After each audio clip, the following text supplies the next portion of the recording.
সম্প্রতি চুয়াডাঙ্গার উপর দিয়ে টানা 1 মাস তীব্র তাপপ্রবাহ বয়ে যায়।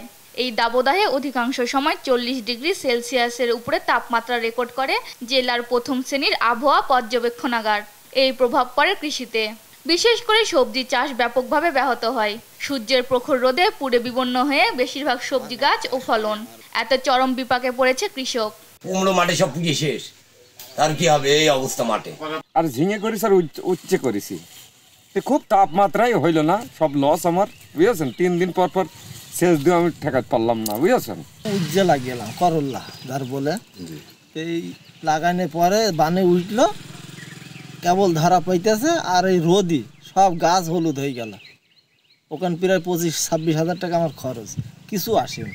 এদিকে দাবদাহের কারণে যেসব কৃষকদের সবজি চাষ এখনো ক্ষতিগ্রস্ত হয়নি, তাদের বেড়েছে সেচ সহ আনুষঙ্গিক খরচ।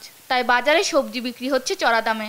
আমরা যে ব্যাপারী আমরা কিনছি, আপনার গাড়ি ভাড়া বেশি, লেবারের দাম বেশি, একটা মালে 15 টাকা খরচ বেড়ে যায়। আপনার চাষির কয় টাকা পাচ্ছে, আর বাজারে তো এটা এই জন্য বাজারের প্রভাব পড়ছে।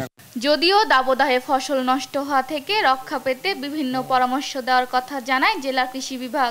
মাঠ পর্যায়ে অবশ্যই কৃষি কর্মকর্তাদের, কৃষক ভাইদের পরামর্শ দিচ্ছি, যাতে করে তার এই যে তাপপ্রবাহের এটা এবং বর্তমান যে বৃষ্টিপাত, এইটাতে সেই আক্রান্ত থেকে আমরা সেই পুষিয়ে অবশ্যই ফলন ভালো হবে এবং আশা করছি। চলতি মৌসুমে জেলায় মোট ৬,২২৫ হেক্টর জমিতে সবজি চাষ হয়েছে। এর মধ্যে দাবদাহে নষ্ট হয়েছে 820 হেক্টর জমির সবজি। নিউজ ডেস্ক, দেশ টিভি।